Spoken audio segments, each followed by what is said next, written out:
సంగమా, ప్రభువు నామమున ఈరోజు యొక్క ఆరాధనలో చేరి దేవుని స్తుతించుటకు గాను ఘనపరచుటకు గాను వచ్చిన మీ అందరికీ మన రక్షకుడును ప్రాణ విమోచకుడైన యేసుక్రీస్తు నామమున శుభాభివందనములు తెలియజేస్తున్నాను.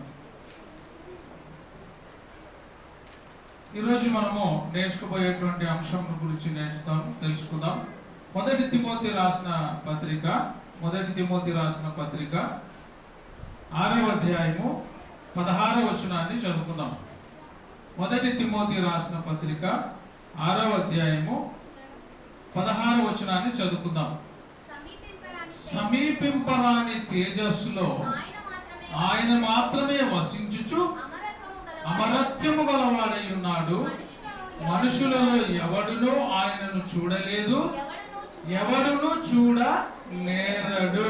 చాలా మనుషులలో ఎవడునో ఆయనను చూడలేడు, ఎవడును చూడనేరడు.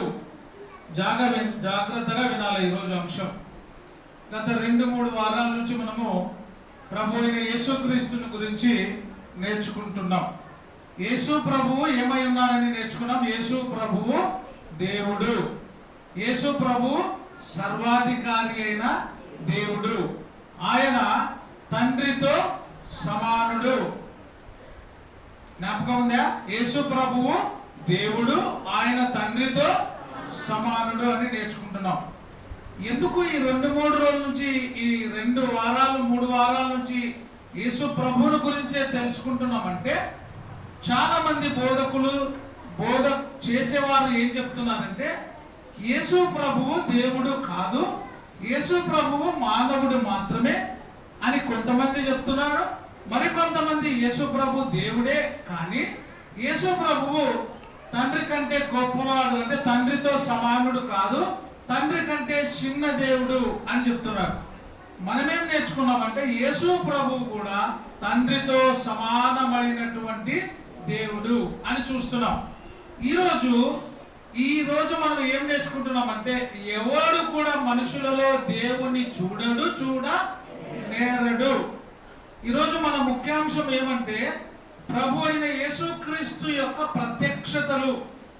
యేసు ప్రభు యొక్క ప్రత్యక్షతలు. యేసు ప్రభు ఎప్పటి నుండి ఉన్నాడు? మీకు తెలిసినప్పటి నుండి. యేసు ప్రభు ఎప్పటి నుండి ఉన్నాడు?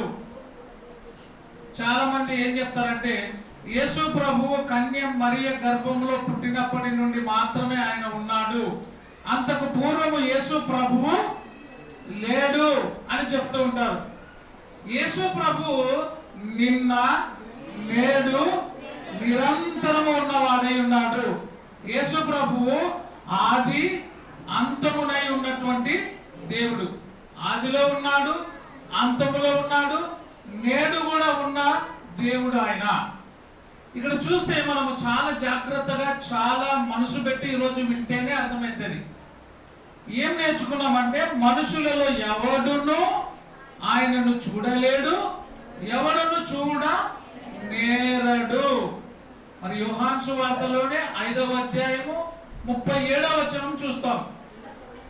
యోహాను సువార్త 5వ అధ్యాయము 37వ వచనాన్ని చదువుకుందాం. మరియు నన్ను పంపిన తండ్రియే నన్ను గూర్చి సాక్ష్యం ఇచ్చుచున్నాడు. మీరు చూడండి, నన్ను పంపిన తండ్రే నా గురించి సాక్ష్యం ఇస్తున్నారు. మీరు ఏ కాలమందైనను ఆయన స్వరము వినలేరు, ఆయన స్వరూపమును చూడనేరడు. మొదటి యోహాను పత్రిక 4వ అధ్యాయము 12వ వచనం. మొదటి యోహాను రాసిన పత్రిక 4వ అధ్యాయము 12వ వచనం. ఏ మానవుడును దేవుని ఎప్పుడు చూచి ఉండలేదు.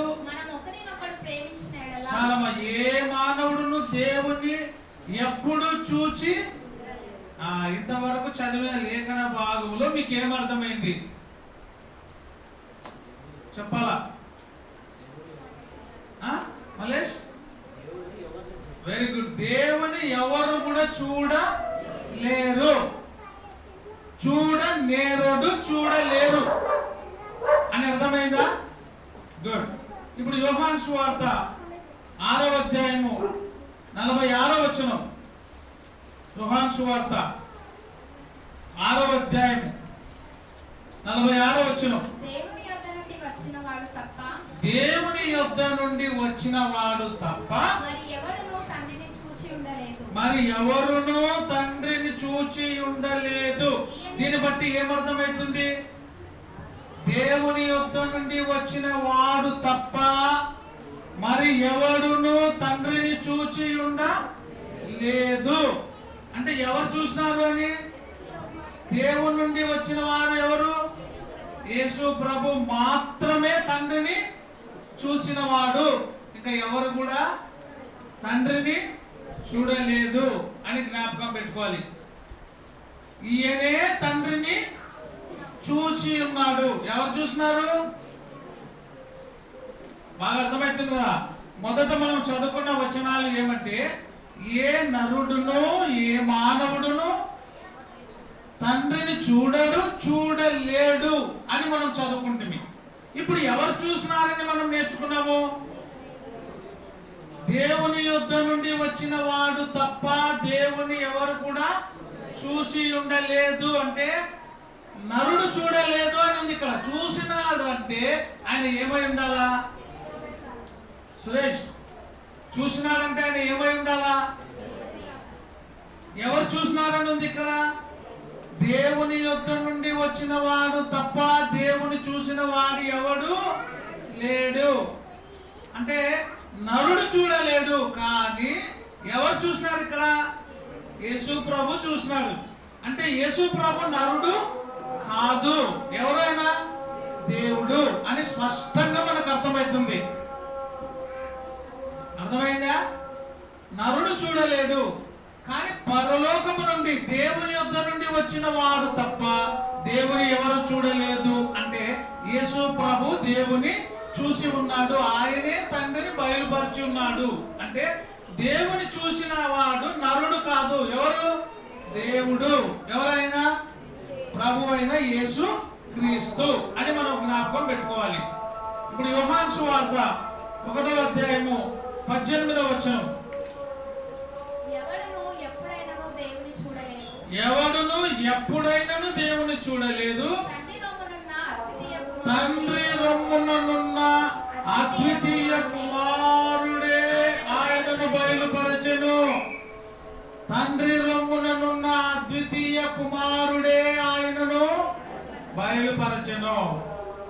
కుమారుడైన దేవుడే ఆయనను బయలుపరచెను. ఎవరిని? తండ్రి అయిన దేవుని. కుమారుడైన యేసు ప్రభువే తండ్రిని బయలుపరిచినాడు. కుమారుడైనటువంటి యేసు ప్రభువే తండ్రిని చూపించినాడు. కుమారుడైన యేసు క్రీస్తే దేవుడై ఉన్నాడు కాబట్టి దేవుని చూసినాడు. ఇది జ్ఞాపకం పెట్టుకోవాలి. ఇప్పుడు మనము నిర్గమాకాండం చదువుకుందాం. నిర్గమాకాండము 33వ అధ్యాయము 20వ వచనం. నిర్గమాకాండము 33వ అధ్యాయము 20వ వచనం. మరియు ఆయన నీవు నా ముఖమును చూడజాలవు, ఏ నరుడును నన్ను చూసి బ్రతుకడు అని అనెను. నరుడు దేవుని చూస్తే ఏమైతాడు? ఈ మాటను బట్టి బ్రతుకడు అంటే ఏమైతాడు అని? చనిపోతాడు. దేవుని చూస్తే ఆ చూసిన వాడు చనిపోతాడు. కానీ కుమారుడైనటువంటి యేసు ప్రభువు తండ్రిని చూసినాడు. మరి మీరు కూడా అనొచ్చు, తండ్రిని చూసినాడు కాబట్టి యేసు ప్రభు చనిపోయినాడు అని. ఆయన కుమారుడుగా కన్యక గర్భములో జన్మించాలని ఒక ప్రణాళిక ద్వారా తండ్రి అయిన దేవుడు, కుమారుడైన యేసు ప్రభు, పరిశుద్ధాత్ముడైన దేవుడు, ఈ ముగ్గురు ఏకీభవించి తీసుకున్న నిర్ణయం ఏమంటే, తండ్రి అయిన దేవుడు తండ్రిగా అంటే దేవుడు అంటే తండ్రిగా ఆయన ఉన్నాడు, కుమారుడుగా యేసు ప్రభు ఈ లోకానికి రావాలని, పరిశుద్ధాత్మను మన మధ్యలో నివసించి మనం నడిపించాలని ఒక నియమము ద్వారా, ఒక ఒప్పందము ద్వారా వారు నిర్ణయించుకొని జరిగిన ప్రక్రియ ఇది. అంటే ఆ ముగ్గురు కూడా ఏమనుకున్నారు? ప్రియ కుమారుని ఈ లోకానికి పంపించాలి. అది యేసు ప్రభు కూడా ఒప్పుకున్నాడు. తండ్రి అంటే అక్కడ ఏముందంటే మానవుడిగా ఈ లోకానికి రావాలి కాబట్టి ఆయన తండ్రిగా, ఆయన కుమారుడుగా రావాలని నిర్ణయించుకొని వచ్చినారు. ఈ లోకానికి రావాలంటే నాయనా నువ్వు కుమారునిగా వెళ్ళు, నేను తండ్రిగా ఇక్కడ ఉంటాను అని వాళ్ళు నిర్ణయించుకొని కుమారుడుగా యేసు ప్రభు ఈ లోకానికి వచ్చినాడు. ఆయన తండ్రిగా అనుకొని తండ్రిగా లోకములో ఉన్నాడు. పరిశుద్ధాత్ముడు ఏమి అంటే యేసు ప్రభు వెళ్ళిపోయిన తర్వాత, చనిపోయి యేసు ప్రభు వెళ్ళిన తర్వాత ఇప్పుడు మన మధ్యలో పరిశుద్ధాత్ముడైన దేవుడు మనందరిని కూడా ఎక్కడికి నడిపిస్తున్నాడు? సర్వసత్యములోనికి, పరలోకానికి మనందరిని కూడా నడిపించడానికి, మంచి మార్గములో నీవు నేను ఉండడానికి ఆ ఆత్మ మనలను నడిపిస్తూ ఉన్నది. ఏ ఆత్మ? పరిశుద్ధాత్మ అని జ్ఞాపకం చేసుకోవాలి. ఇక్కడ ఏ నరుడును కూడా తండ్రిని దేవుని చూడడు, చూసిన వాడు బ్రతకడు అని ఉంది. మరి ఆదికాండం 22వ అధ్యాయం చదువుకున్నట్లయితే 1వ వచనం నుంచి ఇక్కడ ఏమి చెప్తుంది దేవుని వాక్య భాగం అని చూసుకుందాం. ఆదికాండము 22వ అధ్యాయము 1వ వచనం నుంచి. ఆ సంగతులు జరిగిన తరువాత దేవుడు అబ్రహామును పరిశోధించెను. ఎట్లనగా ఆయన అబ్రహామా అని పిలువగా అతడు చిత్తము ప్రభువా అనెను. ఇక్కడ ఎవరు మాట్లాడుతున్నారు? ఎట్లనగా ఆయన అబ్రహామా అని పిలువగా అతడు చిత్తము ప్రభువా అని అనెను. అప్పుడు ఆయన నీకు ఒక్కడై ఉన్న నీ కుమారుని అనగా నీవు ప్రేమించు ఇస్సాకును తీసుకొని మొరియా దేశమునకు వెళ్ళి అక్కడ నేను నీతో చెప్పబోవు పర్వతములలో ఒకదాని మీద దహన బలిగా అతన్ని అర్పించుమని చెప్పాను. ఎవరు చెప్తున్నారు ఇక్కడ? దేవుడు. మనకి ఇప్పుడు మన కన్ఫ్యూజన్ రావాలా? ఏ నరునితో కూడా దేవుడు మాట్లాడడు, ఎప్పుడు ఎన్నడూ మాట్లాడడు అని నేర్చుకున్నాం కదా. ఇక్కడ దేవుడు మాట్లాడుతున్నాడు అని రాయబడింది అబ్రహాముతో. మరి ఇది కరెక్టా, అది కరెక్టా? సురేష్, మనం కొత్త నిబంధనలో ఏం నేర్చుకుంటామంటే ఏ నరుడును కూడా దేవుని చూడడు, చూడ నేరడు అని చదువుకుంటే, ఇక్కడనేమో అబ్రహాము దేవునితో ఏం చేస్తున్నాడు? దేవునితో అబ్రహాము మాట్లాడాను అని ఉంది కదా. ఏది కరెక్ట్? అది కరెక్టా, ఇది కరెక్టా? రెండు ఎట్లా కరెక్ట్ అవుతుంది? ఇదన్నా కరెక్ట్ అయి ఉండాలా, అదన్నా కరెక్ట్ అయి ఉండాలా? అది కరెక్ట్ అయితే ఇది తప్పు అయి ఉండాలా, ఇది రైట్ అయితే అదైనా తప్పు అయి ఉండాలా? వాక్యంలో రాయబడినది సురేష్ చెప్పినట్టుగా ఏది తప్పు కాదు. అయితే వాక్యాన్ని లోతుగా ఆలోచించాలా. లోతుగా ఆలోచించినప్పుడే వాక్య సారాంశం అర్థమవుతుంది. ఇప్పుడు అబ్రహాముతో ఎవరు మాట్లాడుతున్నారంట? దేవుడు మాట్లాడుతున్నాడు అని చెప్తుంది. చెబుతూ నీ ఒక్కగానొక్క కుమారుని నాకు మోరియా పర్వతము మీద బలిగా అర్పించు అని దేవుడు మాట్లాడుతూ చెబుతున్నాడు. 3వ వచనం చూడండి. తెల్లవారినప్పుడు అబ్రహాము లేచి తన గాడిదకు గంత కట్టి తన పనివారిలో ఇద్దరిని తన కుమారుడకు ఇస్సాకును వెంట పెట్టుకుని దహన బలి కొరకు కట్టెలు చీల్చి లేచి దేవుడు తనతో చెప్పిన చోటికి వెళ్ళెను. ఎవరు చెప్పినారు అబ్రహాముకి? రవి. నేను ఎందుకు చెప్తున్నా రవి, సురేష్, మల్లేష్ అని ఎందుకు అడుగుతుంటే మీరు అలర్ట్ కావాలని. ఎవరు ఎంత పెట్టుకొని పోతున్నారు? అబ్రహాము తన కుమారుణ్ణి వెంట పెట్టుకొని పోతున్నాడు. ఎందుకోసము? బలి ఇవ్వడానికి. ఎవరు చెప్పినారు బలి ఇవ్వమని? దేవుడు. మరి మనం కొత్త నిబంధనలో ఏం నేర్చుకుంటుంది? దేవుడితో ఎవరు మాట్లాడరు, దేవుని ఎవరు చూడరు అని ఉంటుంది. ఇక్కడేమో మాట్లాడుతున్నాడు దేవుడు, చెప్తున్నాడు నీ కొడుకుని ఒక్కగానొక్క కొడుకుని తీసుకొని వచ్చి నాకు బలి అని చెప్తున్నారు. ఇదేమబ్బా అని మనకు కొన్నిసార్లు ఆశ్చర్యం రావచ్చు. వస్తుందా రాదా? మాట్లాడుతూ ఏం చెప్పినట్టు చూడండి ఇక్కడ, తన పనివారితో మీరు గాడిదతో ఇక్కడనే ఉండుడి, నేనును ఈ చిన్నవాడును అక్కడికి వెళ్ళి దేవునికి మొక్కి మరలా మీ యొద్దకు వచ్చేద్దామని చెప్పి దహన బలికి కట్టెలు తీసుకొని తన కుమారుడకు ఇస్సాకు మీద పెట్టి తన చేతితో నిప్పును కత్తెని పట్టుకొని పోయిను. వారిద్దరు కూడి వెళ్ళుచుండగా ఇస్సాకు తన తండ్రి అయిన అబ్రహాముతో నా తండ్రి అని పిలిచాను. అందుకు అతడు ఏమి నా కుమారుడా అనెను.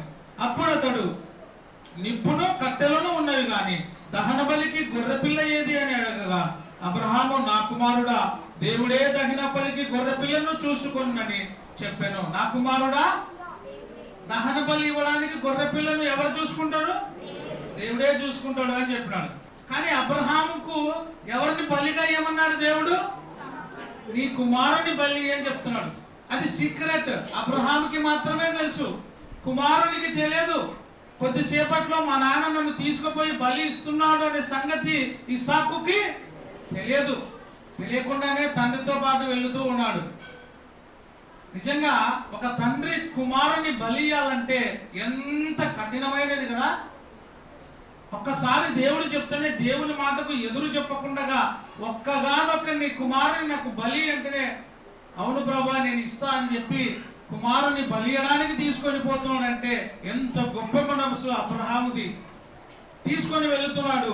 అలాగూ వారిద్దరు కూడి వెళ్ళి దేవుడు అతనితో చెప్పిన చోటికి వచ్చినప్పుడు అబ్రహాము అక్కడ బలిపీఠము కట్టి కట్టెలు చక్కగా పేర్చి తన కుమారుడు ఇస్సాకును బంధించి ఆ బలిపీఠమునై ఉన్న కట్టెల మీద ఉంచెను.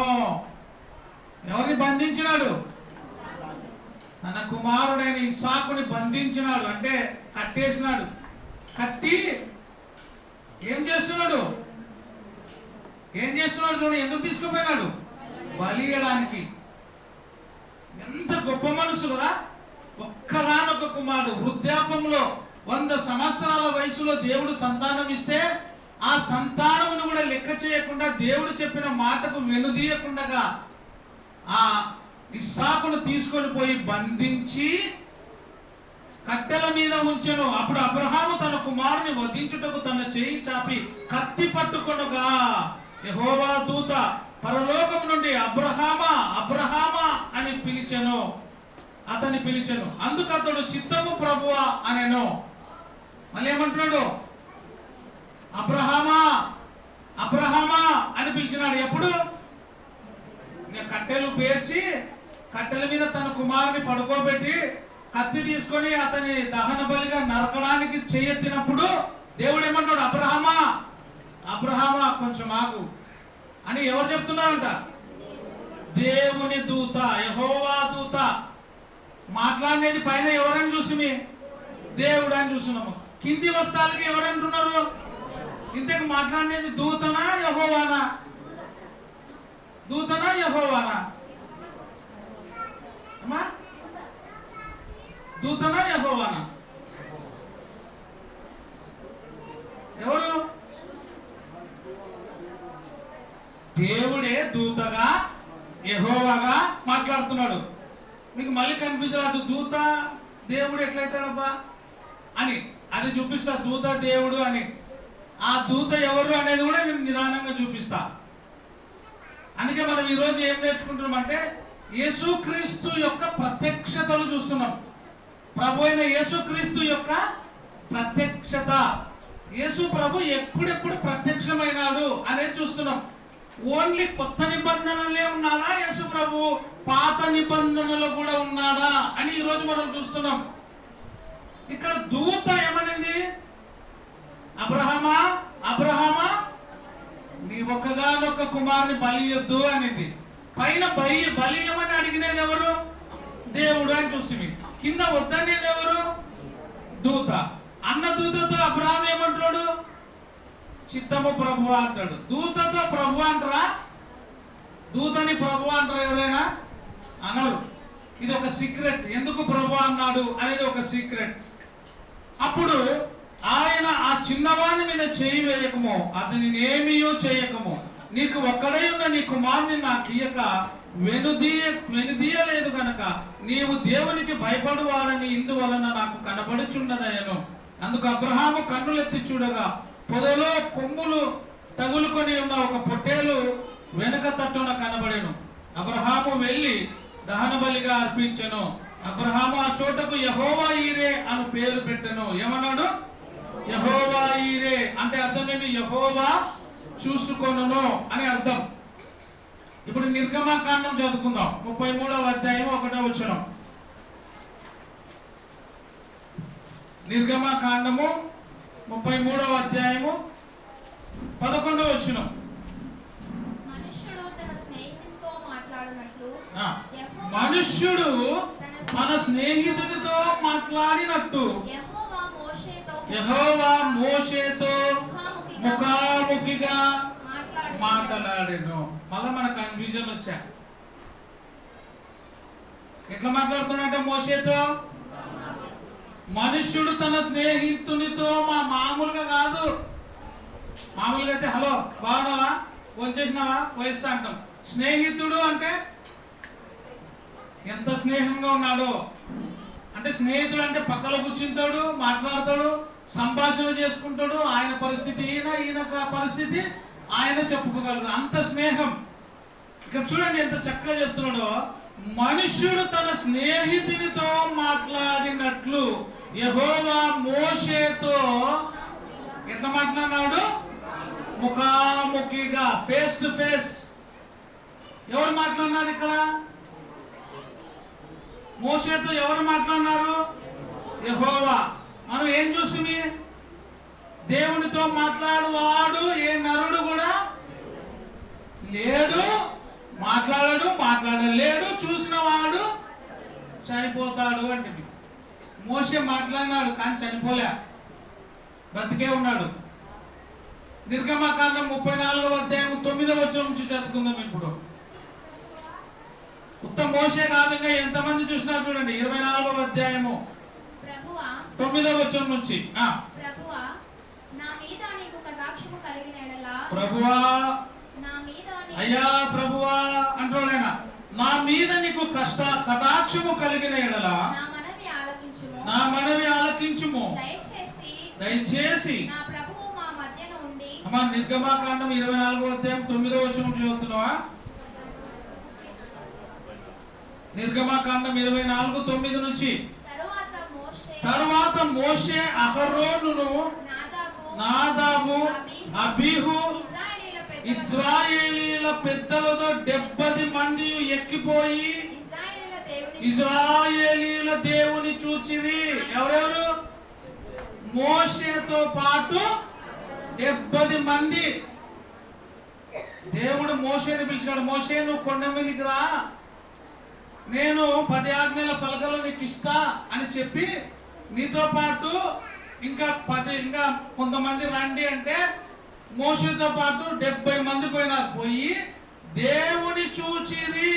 ఆయన పాదముల కింద నిగనిగలాడు నీలమయమైన వస్తువుల వంటివి, ఆకాశ మండలపు తేజము వంటివి ఉండెను. ఆయన ఇశ్రాయేలీలలోని ప్రధానులకు ఏ హానియు చేయలేదు. వారు దేవుని చూచి ఏం చేసినారంట? డిన్నర్ చేసుకున్నారు దేవుని చూసి. ఎంతమంది? 70 మంది. ఎవరిని చూసినామని? దేవుని చూసి తిని అని చెప్పి వాళ్ళు ఏం చేసినారు? 70 మంది అన్నపానములు పుచ్చుకున్నారు, విందు చేసుకున్నారు. దేవుడు వారికి ఏ హానియు యెహోవాను చూచిరి అని మనం నేర్చుకున్నాం.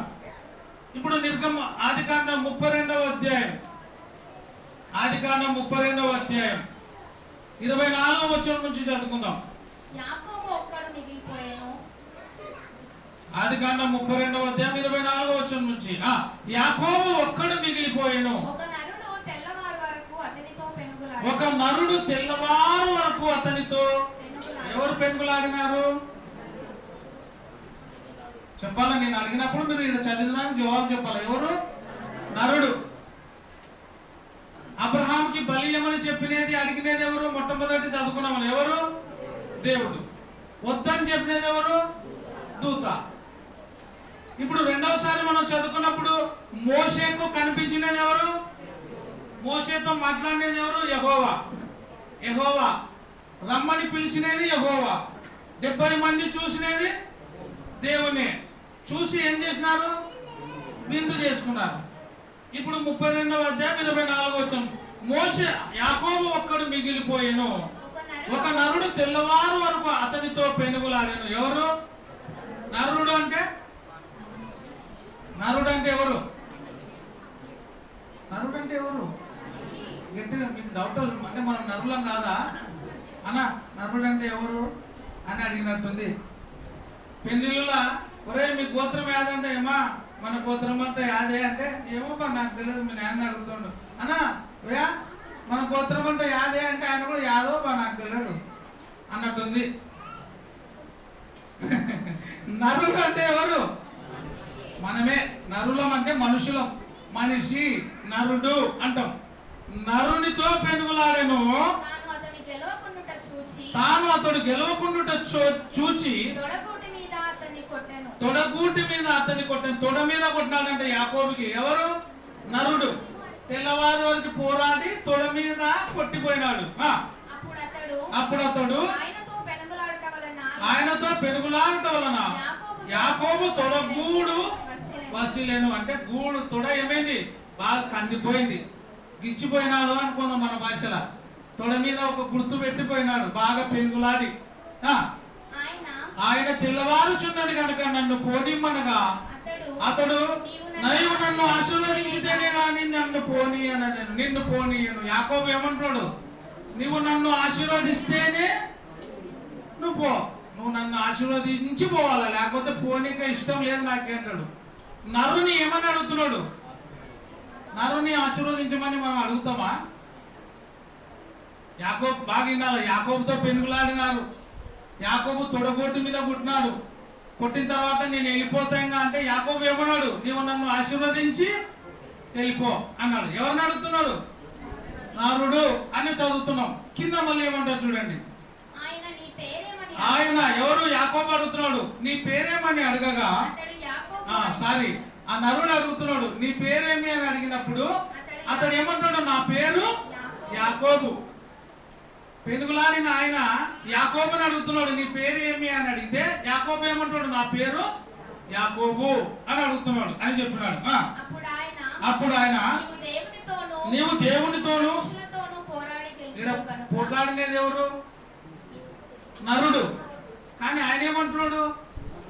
నీవు నరునితోను దేవునితోను పోరాడి గెలిచితివి. పోరాడినది ఎవరితోనా? నరుడు అని ఉంది. పోరాడిన ఆయన ఏమంటున్నాడు? నీవు నరునితోను దేవునితో గెలుస్తాయి. ఉదాహరణకి ప్రదీప్తో పోరాడినాడు అనుకో యాకోబు. ప్రదీప్ ఏమంటాడు? నువ్వు నరునితోను దేవునితోను గెలిచితివి అంటే ప్రదీప్ ఏమైనట్లా? దేవుడు అయినట్టునే కదా. ఆ నరుడు ఎవరంట? దేవుడు అని చెప్తున్నాడు. జాగ్రత్త వినాలా. ఆ పోరాడిన నరుడు ఎవరు? దేవుడు. గుడ్.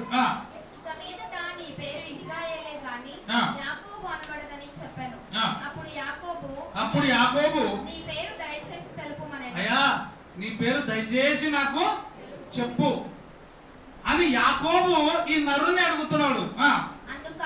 అందుకు ఆయన నీవు ఎందు నిమిత్తము నా పేరు అడిగితివని చెప్పి అక్కడ అతనిని ఆశీర్వదించు. నా పేరు ఎందుకు అడుగుతున్నావు? నా పేరు నేను చెప్పాను అని చెప్పి యాకోబును ఆశీర్వదించాను. ఎవరు? నరుడు. దేవుడైన నరుడు ఏమైనాడు? ఆశీర్వదించి వెళ్ళిపోయినాడు. యాకోబు అరే ఎవరు చూసినా అంటున్నాడు? నేను ముఖాముఖిగా ఎవరు చూసినాను అంటాడు. పైన ఎవరు చూసినాడు అంటుంది నరుని. కింద ఎవరు చూసినట్టు? యాకోబు. యాకోబు ఏమన్నాడు? నీవు నన్ను ఆశీర్వదించి వెళ్ళిపో అన్నప్పుడు ఆయన ఆశీర్వదించినాడు. ఆశీర్వదించిన ఆయనతో ఏమంటాడు? నేను ముఖాముఖిగా దేవుని చూచి తిని అయినను నా ప్రాణము దక్కినది. నేను దేవుని చూసినా అయినా నేను చావలే అని చెప్తాడు యాకోబు. ఆ స్థలమునకు పెనీయేలు అని పేరు పెట్టెను. ఇప్పుడు యాకోబు కూడా ఎవరిని చూసినాడు? దేవుని చూసినాడు అంటాడు. ముందు నరుని చూసినాను అన్నాడు, తర్వాత ఎవరిని చూసినా అంటాడు? దేవుని చూసినాను అంటాడు. ఇప్పుడు ఆదికాండం 16వ అధ్యాయం 7వ వచనం నుంచి చదువుకుందాం. హాగరు కూడా ఎవరిని చూసింది? చూసిన వాడిని ఏమని అంటుంది? 16వ అధ్యాయం 7వ వచనం. యెహోవా దూత అరణ్యంలో నీటి బుగ్గ యొద్ద యెహోవా దూత అరణ్యంలో ఎవరు పోయినారు? హాగరు దగ్గరికి. చెప్పాలా ఎవరు? యెహోవా దూత తన కుమారునితో అరణ్యములో ఉండి, కుమారుడు దాహము చేత అల్లాడుచున్నప్పుడు దేవుని మొరపెట్టినప్పుడు అక్కడ ఎవరు వచ్చినారు? యెహోవా దూత అరణ్యములో హాగరుకి ప్రత్యక్షమై, షారాయి దాసి అయిన హాగరు, ఎక్కడి నుండి వచ్చితివి, ఎక్కడికి వెళ్ళుచున్నావని అడిగినందుకు అది నా యజమానురాలైన షారా యుద్ధ నుండి పారిపోవచ్చున్నాను. అప్పుడు యెహోవా దూత, నువ్వు యజమానురాలి దగ్గరకి మళ్ళా వెళ్ళిపో, నువ్వు పారిపోయేట రాకూడదు. నువ్వు ఎన్ని కష్టాలున్నా నీ యజమానురాలి దగ్గరికి పో, నువ్వు పారిపోయేట రాకూడదు అని యెహోవా దూత హాగరుతో చెప్తుంది. మరియు యెహోవా దూత నీ సంతానమును, ఎవరు చెప్తున్నారు ఈ మాట? యెహోవా దూత. దూతకి సంతానము అభివృద్ధి అవుతుందని చెప్పే శక్తి ఉందా? దూత పని ఏం చెప్తే అది చెప్పి వెళ్ళిపోవాలా, కానీ ఆశీర్వదించే శక్తి ఎవరికి లేదు? దూతకి లేదు. ఆయనేమో యాకోబుని ఆశీర్వదించింది దూత అని చూస్తుంది, మళ్ళా ఆ నరుడు అని చూస్తుంది. ఆ నరుడే ఎవరని చదువుకుంటుంది? దేవుడు అని చదువుకుంటుంది. ఈయనేమో వచ్చినది ఎవరు? దూత వచ్చి ఎవరిని ఆశీర్వదిస్తుంది? హాగరుని. అది లెక్కింప వీలులేనంతగా విస్తారమౌనని దానితో చెప్పాను. మరియు యెహోవా దూత ఇదిగో యెహోవా దూత ఏమంటుంది? యెహోవా నీ మొర వినను. యెహోవా దూత యెహోవా నీ మొర వినను అంటుంది. ఆ వచ్చిన దూత ఎవరు? విన్న యెహోవా ఎవరు? ముందు వచ్చినది ఎవరో కనుక్కోవాలా, తర్వాత వినేది ఎవరో అర్థమవుతుంది.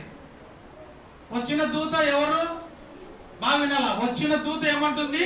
యెహోవా నీ మొర. అప్పుడు యెహోవా దూత ఇదిగో యెహోవా నీ మొర వినెను అని చెప్తుంది హాగరుతో.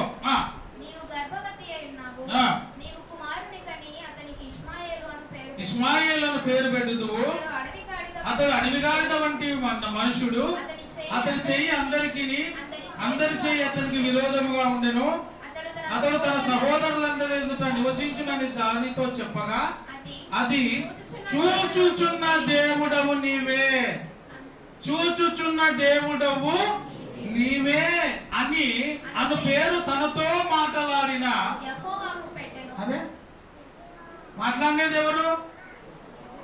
ఎవరని చూసి దూత. హాగరుతో మాట్లాడడానికి వచ్చినది ఎవరు? యెహోవా దూత. వచ్చిన దూతకు హాగరు ఏమని చెప్తుంది?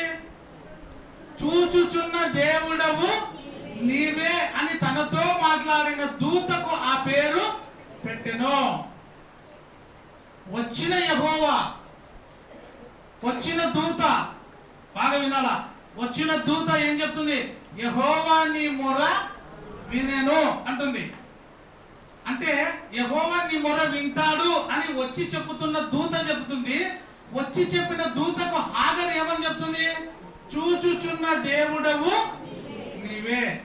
అంటే దీన్ని బట్టి ఏమర్థమవుతుందంటే ఇంకొక యెహోవా ఒక ఆయన ఉన్నాడు అని అర్థమవుతుంది. చూచుచున్న దేవుడు, చూచుచున్న దేవుడు నీవే అనే పేరు ఎవరికి పెట్టింది? హాగరు. వచ్చిన దూతకి. ఆ దూత ఏమంటుంది? దేవుడు నీ మొర, యెహోవా నీ మొర వింటాడు అని చెప్తుంది. అంటే పైన యెహోవా అనే ఒక ఆయన ఉన్నాడు అని అర్థం. వచ్చిన దూత కూడా ఏం పేరుంది? దేవుడు అనే పేరుంది. ఆ వచ్చిన దూత ఎవరు?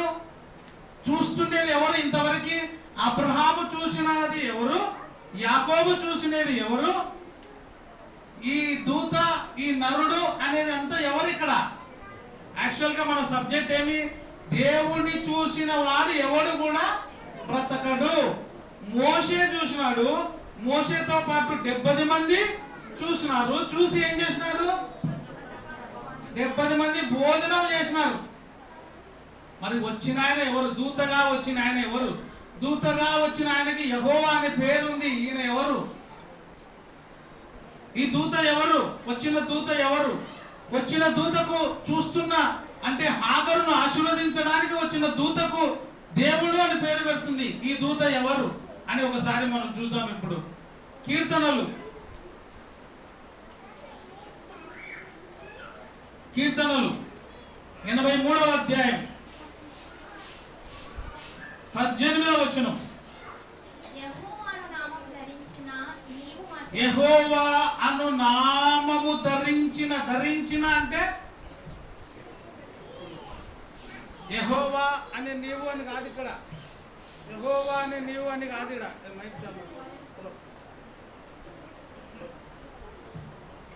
యెహోవా అను నీవు అని లేదు ఇక్కడ. బాగా వినాలా? యెహో సాంగ్ పెట్టింది. హలో, ఎర్ర కలర్, రెడ్ కలర్.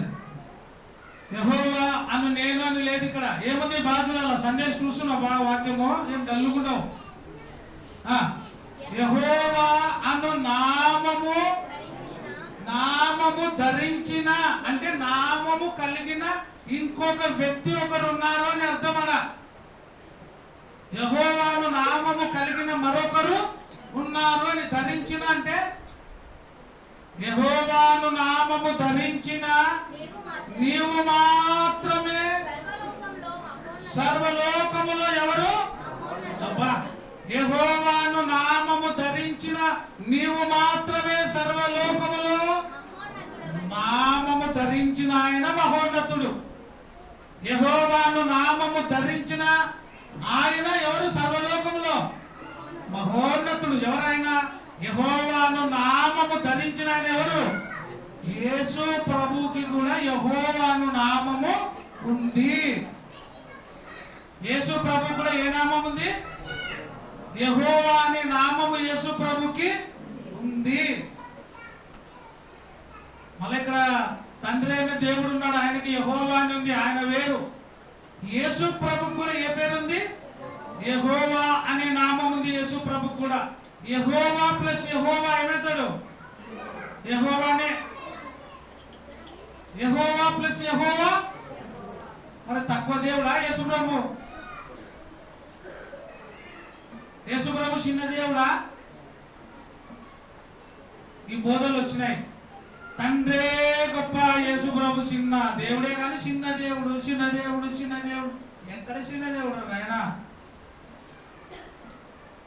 భూమి మీదకి వచ్చిన తర్వాత మనుష్య ఆకారంలో ఉన్నప్పుడు, మనిషిగా వచ్చినప్పుడు సర్వము కోల్పోయి దేవునితో సమానుడుగా ఉండే దైవత్వాన్ని వదులుకొని భూలోకానికి వచ్చినాడు నాయన. నీ కోసం నా కోసం అల్పునిగా ఒక నరుడుగా ఉన్నప్పుడు, అన్ని కోల్పోయినప్పుడు ఎవరిని అడగాల? ఆయన కూడా దేవుని అడగాల. అది చూపిస్తున్నాడు ఆయన. అంతలేకే ఆయన తక్కువడు అని పెట్టినారు. నీ కోసము తక్కువవానిగా వచ్చినాడు ఆయన, నా కోసము తక్కువవానిగా వచ్చినాడు. అసలు ఆయన దేవునితో సమానుడుగా ఉండేవాడు ఆయన. ఫిలిప్పీలకు రాసిన పత్రిక 2వ అధ్యాయం 9వ వచనంలో ఏముంది? ఆయన అక్కడ దేవునితో సమానముగా ఉండేటువంటి దానిని వదిలిపెట్టి ఈ లోకానికి వచ్చినాడు ఆయన. ఫిలిప్పీ 2వ అధ్యాయము 9వ వచనం 8. ఆయన ఆకారమందు మనుషునిగా కనబడి మరణము పొందినంతగా, అనగా శిలువ మరణము పొందినంతగా విధేయత చూపిన వాడై తన్ను తాను తగ్గించుకునే స్వభావం ఉంది ఆయనలో. ఆయన దేవుడే. దేవుడు మానవుడుగా వచ్చినాడు కాబట్టి ఏం చూపిస్తున్నాడు? తగ్గింపును నేర్పిస్తున్నాడు. తగ్గించుకునేను. మరియు ఆయన ఆకారమందు మనుషునిగా కనబడి మరణము పొందినంతగా, అనగా శిలువ మరణము పొందినంతగా విధేయత చూపిన వాడై తను తాను తగ్గించుకున్నాడు. అందుచేతను పరలోకమందున్న వారిలో గాని, భూమి మీద ఉన్న వారిలో గాని, భూమి కింద ఉన్న వారిలో గాని ప్రతివాని మోకాలు యేసునామమున వంగబడాలి. యేసునామమున ప్రతివాని మోకాలు వంగి నమస్కారం చేయాలి. 6వ వచనం, ఆయన దేవుని స్వరూపము గలవాడై ఉండి దేవునితో ఎట్లా ఉంది అలా సమానముగా, దేవునితో సమానము, దేవునితో సమానమైన వాడు తగ్గించుకొని ఈ లోకానికి వచ్చినాడు. భూమి మీద ఉన్నాడు కాబట్టి తండ్రి అంటాడు ఆయనని. అంత మాత్రానికి తండ్రి గొప్పోడు కొడుకు తక్కువడు, తండ్రి గొప్పోడు కొడుకు తక్కువ. తండ్రి గొప్పవాడే, ఎవరు కాదన్నాడు, దీనికి తిరుగులేదు. కానీ తండ్రితో కూడా యేసుక్రీస్తు ఏమైనాడు? సమానుడైన దేవుడు. ఆ మాట ఉందే కదా, ఆయన దేవునితో ఏముంది అక్కడ చదవండి, దేవునితో సమానముగా, ఎట్లా సమానముగా ఉండుట విడిచిపెట్టకూడని భాగ్యమని ఎంచుకుని, నేను సమానముగా నేను భూమి మీదకి రాను అనలే, సమానంగా ఉండి ఆయన కిందికి వచ్చినాడు. మనం వస్తామా కిందికి? ఎవరైనా ఇప్పుడు వచ్చి కొంచెం కింద కూర్చోమా కుర్చీ అంటేనే మనం ఏం చేస్తాం? నేను కుర్చీ దిగి నీకు ఇవ్వాలా కుర్చీ? ఎవరైనా పక్కన ఉంటే ఆ కుర్చీ తెచ్చేపోయామో, నా కుర్చీ అడుగుతుంది పోయి నా కుర్చీ కావాలా నీకు అంటాం. మన పక్కలకి కుర్చీ ఇవ్వలేం, మన పక్కలకు స్థలం ఇయ్యం. కానీ ఆయన దేవుడుగా, దేవునితో సమానుడుగా ఆ సమానత్వాన్ని కోల్పోయి విడిచిపెట్టి ఎక్కడికి వచ్చినాడు? భూమి మీదకి వచ్చినాడు. మనుషునిగా ఉన్నాడు కాబట్టి తగ్గించుకున్నాడు ఆయన. అందుకే యెహోవాను నామము ధరించిన నీవు మాత్రమే సర్వలోకములో ఎవరంట? మహోన్నతుడు. కీర్తనలు 83:18. ఇప్పుడు యేసు ప్రభుకి ఆయన పేరుంది అని చూద్దాం. నిర్గమకాండం చదువుకుందాం. యెహోవాను నామం ఉంది అనేది చదువుదాం. నిర్గమకాండం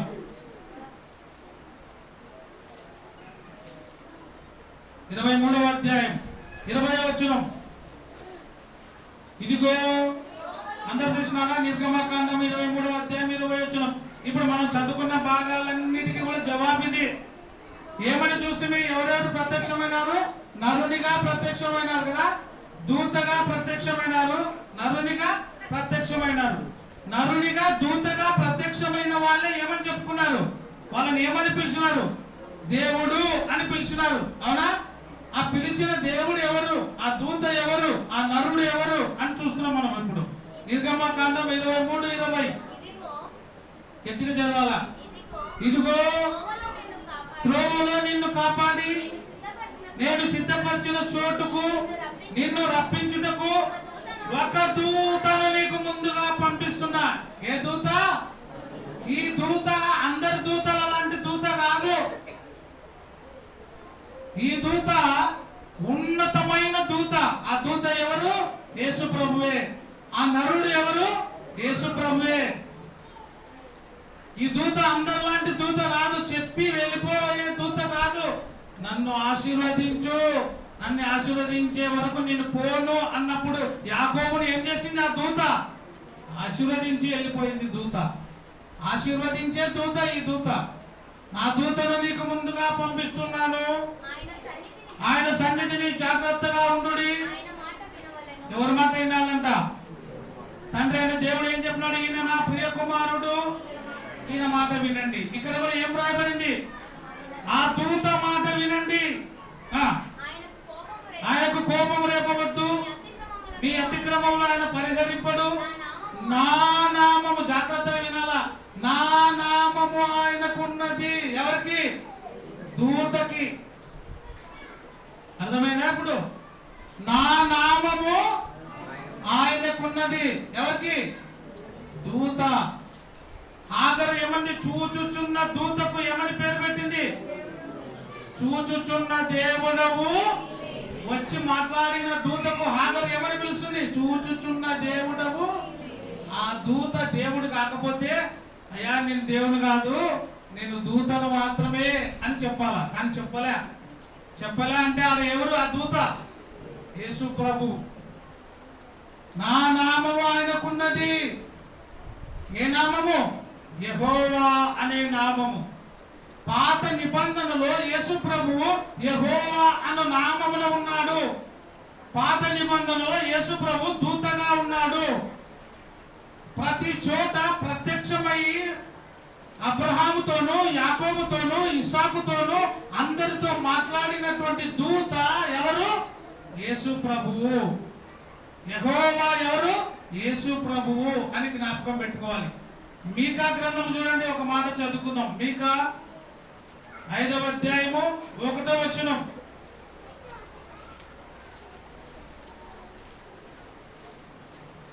దొరికిందా? 3:1. సారీ మలాకి 3వ అధ్యాయము 1వ వచనం. మలాకి 3వ అధ్యాయము 1వ వచనం. ఇదిగో నా దూతను పంపుచున్నాను. మీరు కోరు నిబంధన దూత ఏమా తన ఆలయమునకు హఠాత్తుగా వచ్చును. ఇదిగో ఆయన వచ్చుచున్నాడని. ఆయన ఏమవుతున్నాడు? వస్తున్నాడు. ఎవరు? చదవమా పైన. మీరు వెతుకుచున్న ప్రభువు ఎక్కడ వస్తున్నాడు? ఎక్కడికి? భూమి మీదకి వస్తున్నాడు. రక్షించడానికి వస్తున్నాడు. అనగా మీరు కోరిన నిబంధన దూత, క్రొత్త నిబంధన అనేది స్థాపించడానికి వస్తున్నాడు. ఆయన తన ఆలయమునకు హఠాత్తుగా వస్తున్నాడు. ఇదిగో ఆయన వస్తున్నాడు. ఇప్పుడు 5వ అధ్యాయము 2వ వచనం. బెత్లెహేము ఎఫ్రాతా యూదా వారి కుటుంబంలో నీవు స్వల్పమైనను నా కొరకు ఇశ్రాయేలీయులను ఏలబోవాడు నీలో నుండి వచ్చును. పురాతన కాలము మొదలుకొని మీకా 5వ అధ్యాయము 2వ వచనం చదువుతున్నటువంటి మీకా 5:2. మీకా గ్రంథము 5వ అధ్యాయము 2వ వచనం. పురాతన కాలము మొదలుకొని శాశ్వత కాలము ఆయన ప్రత్యక్షమగుచుండెను. ఎప్పుడెప్పుడు ప్రత్యక్షమైనాడు యేసు ప్రభువు? మీకా 5:2 లేదా డేవిడ్? ఏమో డౌట్ వస్తున్నట్టుంది. దాంట్లో లేదా? నాకు డౌట్ వస్తుంది, నువ్వు అర్థం చేసుకుంటే. లేదేమో అనుకుంటున్నా. మీకా 5:2 ఏముంది? పురాతన కాలము మొదలుకొని. ఆ కాలము పురాతన కాలం మొదలుకొని శాశ్వత కాలం వరకు ఆయన, ఎవరైనా యేసు ప్రభువు ప్రత్యక్షము అయినాడా కూర్చుండేనా? ఏముంది ప్రదీప్? ప్రత్యక్షం అయినాడా అగుచుండెను అన్న.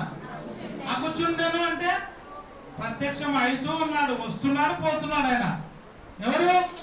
యేసు ప్రభు. వచ్చి మాట్లాడి వారిని సరిచేసి మరలా వెళ్ళిపోయేవాడు యేసు ప్రభు. కానీ మానవుడిగా వచ్చినప్పుడు శాశ్వత మానవుడిగా వచ్చినాడు. ఇంకా ఏ మానవుడిగా? శాశ్వత మానవుడిగా. యాకోబు దగ్గరకు వచ్చినప్పుడు తాత్కాలికంగా వచ్చినాడు. అందుకే ఆయన నీవు నరునితోనూ దేవునితోనూ పోరాడి గెలిచింది అంటే ఊరిక అట్లా వచ్చి మాట్లాడి వెళ్ళిపోయినాడు. ఇప్పుడైతే కన్యక గర్భమందు సశరీరుడుగా అంటే శరీరాన్ని ధరించుకొని భూమి మీదకి వచ్చినాడు. ఇది ఆయన ప్రత్యక్షతను. ఇప్పుడు దూత, పాత నిబంధనలో దూతగా ఉండి మాట్లాడినది ఎవరు? యేసు ప్రభు. యెహోవాను నామము కలిగిన ఆయన యేసు ప్రభువే. దేవుడు యేసు ప్రభువే. తండ్రి అయిన దేవుడు ఎప్పుడు కూడా పరోక్షంగా ఉన్నాడు. ప్రత్యక్షంగా వచ్చినది ఎవరు? పురాతన కాలము నుండి శాశ్వత కాలం వరకు ప్రత్యక్షతలన్నీ ఎవరివి? యేసు ప్రభువి అని గమనించాలి. కాబట్టి ఈయన ఎప్పటి నుండి ఆయన ఎప్పటి నుండి ఉన్నాడు? అందుకే యేసు ప్రభు కూడా ఆడోళ్ళు అన్నారు, ఏ నీకు 50 సంవత్సరాలు కూడా లేవు, ఏం మాట్లాడుతున్నావు అంటే ఆయన అన్నాడు, అబ్రహాము మీ నాయన అబ్రహాం పుట్టక ముందే నేనున్నా. వాళ్ళందరూ ఆశ్చర్యపోయారు, ఏంద్రా ఇది? వాళ్ళు అన్నారు, నీకు 50 సంవత్సరాలు కూడా లేవు, అబ్రహాం పుట్టక ముందు నుంచే ఉన్నా అంటున్నావా? ఏమో మాట్లాడేవి అంటే నేను చెబుతున్నవన్నీ రైటేనైనా, మీరే నన్ను గ్రహిస్తలేరు. నేను ఎప్పటి నుంచి ఉన్నా? మీ నాయన అబ్రహాం పుట్టక ముందు నుంచి ఉన్నా. పురాతన కాలం నుంచి శాశ్వత కాలం వరకు నేను ఉన్నవాడను అనువాడనై ఉన్నాను అని యేసుప్రభు చెప్తున్నాడు. కాబట్టి ఆయన ఎవరు అంటే ఉన్నవాడు అనువాడు. చివరిగా ఒక మాట చదువుకుందాం. 138వ కీర్తన 2వ వచనం.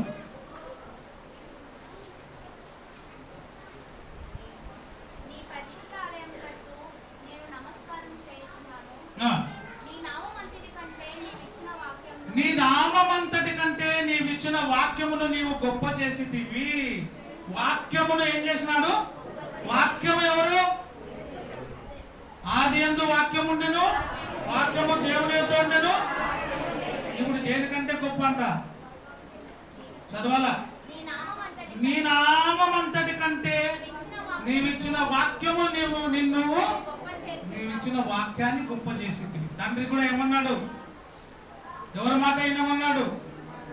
నా మాట కాదు, ఇంకా ఈయన నా ప్రియ కుమారుడు, ఈయన మాట అయినండి. ఈయన ద్వారానే మొత్తం ఆయనకే అప్పగించేసిన. నేనే మార్గము, నేనే సత్యము, నేనే జీవమునై ఉన్నాను అని చెప్పినాడు. కాబట్టి ఆయన జీవము కలిగిన దేవుడు. ఈరోజు మనం నేర్చుకున్న అంశం ఏమంటే యేసుక్రీస్తు యొక్క ప్రత్యక్షతలు. యేసు ప్రభు ఎప్పటి నుంచి ఉన్నాడు? పురాతన కాలం మొదలుకొని శాశ్వత కాలం వరకు ఆయన ప్రత్యక్షము అగుచుండెను. అబ్రహాముతో, మోషేతో, యాకోబుతో, ఇస్సాకుతో మాట్లాడిన దేవుడు ఎవరు? యేసుక్రీస్తు. దూతగా వచ్చి మాట్లాడినాడు. యెహోవా అను నామముతో వచ్చి మాట్లాడినాడు. యేసు ప్రభుకి యెహోవా అనే నామము కూడా ఉంది. మనం పోయిన వారమే నేర్చుకున్నాం. యేసు ప్రభుకి ఏ నామం ఉంది? యెహోవా అనే నామము ఉంది. యెషయా గ్రంథంలో చదువుకుంటుంది, యెహోవాకు మార్గము సిద్ధపాటు చేయుడి అని చెప్పినాడు. మత్తయి సువార్తలో ఎవరికి మార్గము సిద్ధపాటు చేసినందుకు వచ్చినాడు? యోహాను. యేసు ప్రభుకి మార్గము సిద్ధపాటు చేయడానికి పుట్టినటువంటి ఆయన ఎవరు? బాప్తిస్మం ఇచ్చు యోహాను. అది యెషయా గ్రంథంలో రాయబడింది, కొత్త నిబంధనలో నెరవేర్చబడింది. మరణమును ఎక్కువ యెహోవా, మరణమును జయించే యెహోవా అని యెషయా గ్రంథంలో ఉంది. మరణమును జయించిన యెహోవా ఎవరు? యేసు ప్రభువే. మరణమును జయించిన యెహోవా ఎవరు? తండ్రి అయిన దేవుడా. మరణాన్ని జయించినది ఎవరు? గట్టి చెప్పాల, మానం లేదులే. ఎవరు మరణాన్ని జయించినది? యేసుక్రీస్తు. కాబట్టి యేసుక్రీస్తు గొప్పవాడు, యేసుక్రీస్తు అధిపతి, ఆయన దేవాది దేవుడు, రాజులకు రాజు, ప్రభువులకు ప్రభువు. తండ్రి ఎంత ఉన్నతమైన వాడో కుమారుడు కూడా అంత ఉన్నతమైన దేవుడు అని జ్ఞాపకం చేసుకోవాలని మీకు మరీ వాక్యం ద్వారా తెలియజేస్తూ ఒక్క మాట చదువుకొని ముగించుకుందాం. ఆదికాండం ఇంకా క్లియర్ గా అర్థమయ్యడానికి ఆదికాండం 19వ అధ్యాయం 24వ వచనం. మనం నిర్గమకాండంలో చదువుతాం కదా, ఒక దూతను మీకు ముందుగా పంపిస్తున్నాను, నా నామము, అందరు చెప్పాలా? ఏమైంది అక్కడ? నా నామము ఆయనకున్నది. ఎవరికి? దూతకి. ఏమని? యెహోవా అనే నామము దూతకి ఉంది. ఆ దూత ఎవరు? యేసు ప్రభువు అని మనం చూసుకుంటుంది. ఇప్పుడు క్లియర్ గా ఈ వాక్యం చదవండి. ఆదికాండం 19:24. వినాల. సొదొమ గొమొర పట్టణాన్ని నాశనం చేయడానికి వచ్చినప్పుడు అక్కడ జరిగినటువంటి సంఘటన ఇది. 19వ అధ్యాయం 24వ వచనం. అప్పుడు 23 నుంచి చదువుతున్నాను చూడండి నేను. లోతు సోయరుకు వచ్చినప్పుడు ఆ దేశమున సూర్యుడు ఉదయించును.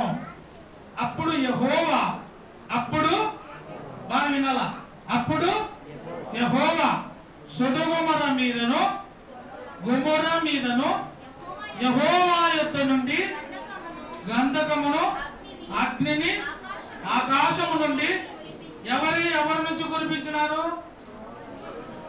ప్రదీప్ బాగా గమనించాలా.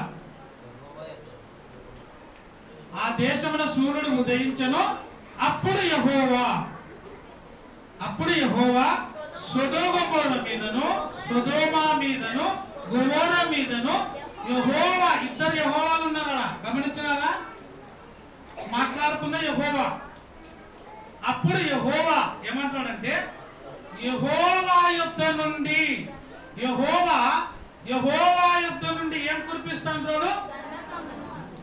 బాగా అర్థం చేసుకోవాలా, ఉందా లేదా సురేష్? అప్పుడు యెహోవా, ఇప్పుడు మాట్లాడుతున్న ఆయన అంటున్నాడు, అప్పుడు యెహోవా ఏమని చెప్తున్నాడు? సొదొమ మీదను గొమొర్రా మీదను యెహోవా యుద్ధ నుండి, ఎక్కడ నుండి మాట్లాడుతున్న యెహోవా, అక్కడ ఉండే యెహోవా ఏమంటాడంటే యెహోవా యుద్ధ నుండి. ఇప్పుడు ఉదాహరణకి నేనున్నా, ప్రసాదరావు యుద్ధ నుండి అంటే ఇంకొకరు ఎవరుండాలా? నా పేరు కలిగిన మరొకరు ప్రసాదరావు ఉండాలా. అప్పుడు ఆయన అంటాడు, అప్పుడు యెహోవా సొదొమ మీదను గొమొర్రా మీదను యెహోవా యుద్ధ నుండి అగ్ని కురిపించి, యెహోవా అనేటువంటి ఆయన ఎవరి దగ్గర నుండి? యెహోవా యుద్ధ నుండి ఏం కురిపించినాడు? అగ్ని గంధకములను కురిపించి సొదొమ గొమొర్రా పట్టణాన్ని కాల్చేసెను. ఎవరెవరున్నారు ఇప్పుడు యెహోవాలో? యేసుక్రీస్తు కూడా ఏం పేరు ఉంది? యెహోవా అనే నామము యేసు ప్రభుకి ఉంది. సొదొమ గొమొర్రా పట్టణాన్ని నాశనము చేయడానికి వచ్చినటువంటి యెహోవా ఎవరు?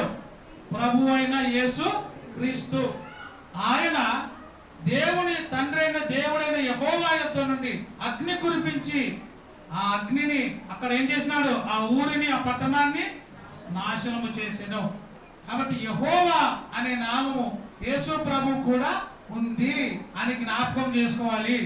యేసు ప్రభు కూడా యెహోవా దేవుడైనటువంటి దేవునితో సమానుడు అని వాక్య భాగం ద్వారా తెలియజేస్తూ, యేసుక్రీస్తు యొక్క ప్రత్యక్షతలు ఎప్పుడెప్పుడు ఉన్నాయి? పూర్వకాలము మొదలుకొని శాశ్వత కాలం వరకు ఆయన ఏమైతున్నాడు? ప్రత్యక్షమగుచుండెను. ఆయన ప్రత్యక్షతలు ఆ కాలంలో, ఈ కాలంలో, రాబోయే కాలంలో కూడా ఎప్పుడు ఆయనే ఉన్నాడు, ఆయన ద్వారానే సమస్తము కలుగుతుంది అని వాక్యముతో తెలియజేస్తూ ముగిస్తున్నా. అందరికీ